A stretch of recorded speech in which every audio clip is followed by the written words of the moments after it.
This is KVUE News Daybreak. A stormy weekend ahead for Central Texas. I'll give you a look at what you can expect coming up. Give us your prayers tonight, because we're hurting. But we're going to continue to do the good job that we always do. An emotional night in San Antonio. A massive fire at a shopping center there takes the life of a firefighter and leaves another in the hospital. What we're learning about the firefighter who was killed and the fire that took his life.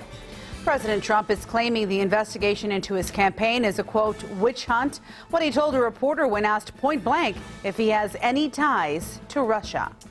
Good Friday morning to you, and thank you for joining us for KVUE News Daybreak. I'm Brian May. And I'm Yvonne Nava. Yes, it is Friday, May 19th. I got up in a flash. Did you? I was like, this is Friday. Got to get up and get the day over with, right? Best day of the week. We have a lot to get to, but let's check in with the rest of the crew. I know, Anna Vid, you're monitoring the roads, right? Yes, absolutely. And yeah. Sorry, is it my turn? No, it's your turn.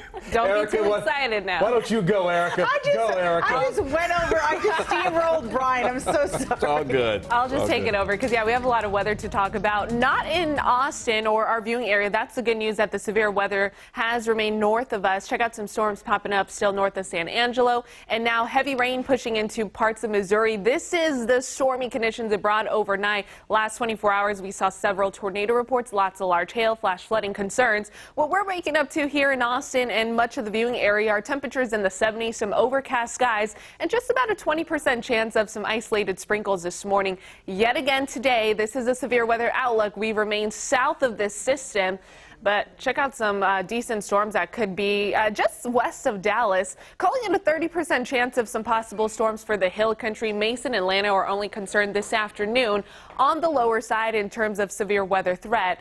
Here's a look at what you're waking up to this morning, though. Temperatures in the 70s, and it's not a bad start to the morning. But, of course, don't forget to check out our weather app. You can download the KVUE weather app. Keep up to date with weather, and you can see live radar right where you live. Check out the hour-by-hour forecasts and also watch us live. Just search KVUE in the App Store. Turning things over to Anna Vid Reyes. She has the latest on traffic this morning. Thank you, Erica. Good Friday morning. This is a live look at I-35 at 51st Street. You can see traffic is looking pretty good. Excuse me, it's Friday. Looking pretty good. It's moving quite nicely, so no major issues. There are a couple of incidents, though, that I will touch on. The first one is there's a stalled vehicle here at 360 at Spicewood Springs Road. And then there's also a crash closer to the downtown area. This is at Shoal Creek Boulevard at 15th Street. So after, and a little bit later in the show, I will talk about some closures that may affect your downtown commute this weekend. Guys, back to you. Thank you, Anna Vid. New overnight, we now know the identity of the San Antonio firefighter killed in a massive fire at a mall there in San Antonio last night. Fire officials say Scott Deem was a 6-year veteran of the department. The fire still burning at the Ingram Park Shopping Center there started around 9 o'clock last night. Officials say firefighters entered the building to look for people who may have been inside, but once under the roof, the flames spread and the firefighters couldn't escape. We have firefighters that fought fire desperately tonight to try to save their friend's life. You work with people for a third of your life in this job, and any one of us would lay down our lives for another firefighter, and they fought heroically. Now, 2 other firefighters were also injured in the fire. They're expected to survive. Fire officials are asking for prayers as they try to cope with this tragedy. No word yet on what sparked the fire. San Antonio Fire Department will hold a news conference later this morning with more information. We'll bring you the very latest details throughout the day on the air and online at KVUE.com. Meantime, fire officials trying to figure out what caused a fire to Southside Flying Pizza on South Lamar overnight. It was reported around midnight. Firefighters kept the fire contained to a small office and storage area. No one inside the building at the time of the fire. Well, this morning we're getting our first look at the man who plowed his car into a crowd at New York's Times Square. Officers say the driver, 26-year-old Richard Rojas, took a wrong turn and jumped a curb, crashing into the crowds. Officials say it was not an act of terrorism. He injured 22 people and killed this 18-year-old that you're about to see, who was visiting New York from Michigan. The young woman's friends say she was on vacation with her family. Well, I told her to have fun and to take lots of pictures, and she said, I will, I love you, and like, she was just selfless. She always wanted to make other people happy, and that's all she ever cared about. The other people injured in the crash are expected to be okay. Officials say the driver tried to take off after the final crash, but pedestrians tackled him before he could get away. Police say the Navy veteran tested positive for PCP and that he said he, quote, felt like the world was ending right before the crash happened. He's charged with 1 count of murder, 20 counts of attempted murder, and 5 counts of aggravated vehicular homicide. Today, President Donald Trump will travel to the Middle East to meet with European allies in the fight against terrorism. But that's not the only issue he's battling. ABC's Janae Norman explains how the president is reacting to an investigation of his presidential campaign and his possible ties to Russia.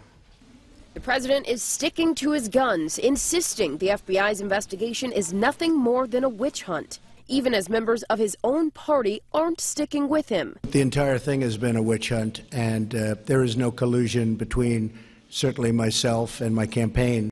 I think this is a serious investigation. He's entitled to his opinion.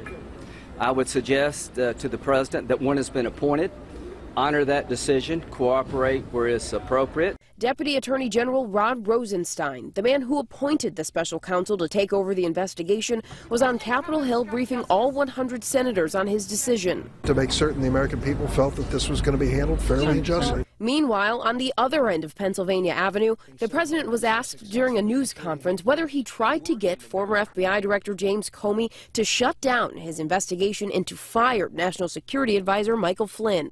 Did you at any time urge former FBI Director James Comey in any way, shape, or form to close or to back down the investigation into Michael Flynn? And also, as you look back... No. Next question. The answer setting up a showdown with Comey, who reportedly took detailed notes of his conversation with the president before sealing his fate with this testimony Trump vented about. It makes me mildly nauseous to think that we might have had some impact on the election. That was a poor performance. I believe that's why the Deputy Attorney General went out and wrote his very, very strong letter. The president has admitted he was already planning to fire Comey regardless of Rosenstein's recommendation. And as Comey is invited to testify before Congress next week, this controversy is likely to follow the president on his first trip abroad. Janae Norman, ABC News, Washington. 5:07 now. Today we could find out who will replace James Comey as director of the FBI. Last night, President Trump said he's close to naming who will take the position. He says former Democratic Senator Joe Lieberman of Connecticut is his top choice. Lieberman served in the U.S. Senate for 24 years. He was also former Vice President Al Gore's running mate back in the 2000 presidential election. Well, happening today, the House of Representatives will take a final vote on a bill that aims to revamp the troubled foster care system in Texas. KVUE's Corey Coffin joins us from the Capitol this morning with what this would mean for the state.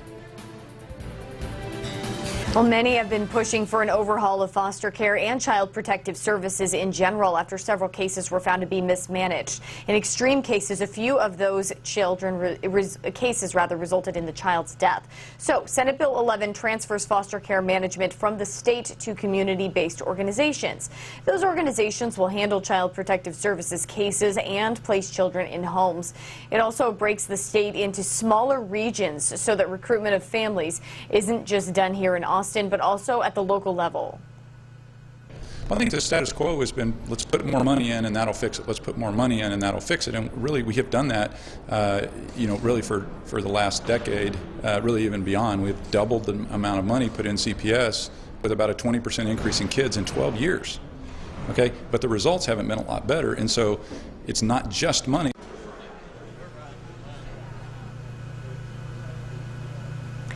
Now, CPS workers have testified that they are overburdened with cases and more recruitment is needed. They say that's how some children fall through the cracks. Now, the same goes for foster homes. There just aren't enough to keep up with demand, which is leaving children in crowded homes and unsafe situations. If the House passes the bill today, it will then go back to the original author to review amendments that were added. We're live at the Capitol this morning. I'm Corey Coffin for KVUE News. All right, let's get another look at our weather with Erica Lopez. That's right. We're tracking some Minor storm chances today and also the weekend forecast. This weekend's looking a little bit wet. I'll chat about that in just a second, but here's your rush hour forecast. Some overcast skies. It's still going to be gloomy, sticky, and warm this morning. We'll increase rain shower chances by about 30% this afternoon, but only for the hill country. That's the only area of concern. Spotty sprinkles for the first half of the day, and then again that 30% chance of thunderstorms. Here's the reason why it's only for the hill country. We have a large system that's going to bring in severe weather threat for North Texas, southern Oklahoma yet again, but the threat only affects our western half of our viewing area. Mason and Llano is our main concern under a slight risk. Storm chances are on the minimal side, but if you do have a storm or two, they could be strong at times. Here's a look at your weekend forecast.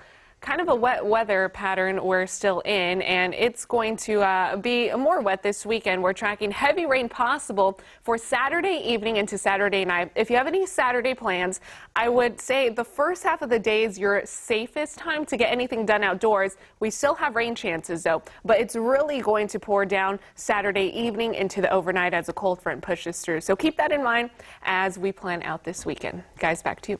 All right, thanks so much. 5:10 is your time. In a few years, classrooms are going to be packed with Noahs and Emmas. That's because, once again, these are the most popular baby names. That's according to the Social Security Administration data from Texas in 2016. For boys, Noah, Liam, I've got a little Liam myself, Sebastian, Daniel, and Matthew. For the girls, Emma, Mia, Sophia, Olivia, and Isabella. They're all such beautiful names. Well, maybe next year Brian or maybe Yvonne will make the list as well. Brian, that ship has sailed. Really? Yeah, nobody names their kids Brian anymore. Really? Yep. Do you know who my mom named me after? Yvonne. Yvonne. Really? Because your name is Yvonne. No, the actress Yvonne DiCarlo. Oh, yeah. I don't know her. I'll have to look her up. She was in 10 Commandments. She was in The Munsters. There you go. Before she was in The Munsters, so I don't think, That says a lot. That actually tells me a lot. Oh, my goodness. Too much information, right? Still ahead, most of you may have noticed that those pesky mosquitoes are back. They are. And Zika is also popping up across the state. So what state leaders are doing to prevent a potential outbreak? Let me move on with my life. I'll do whatever it takes. And it's finally over. And I know Brian's excited about that. The lawsuit over the bad movie date comes to an end. We're going to hear from the woman this morning who was at the center of that suit and why her date decided not to take her to court.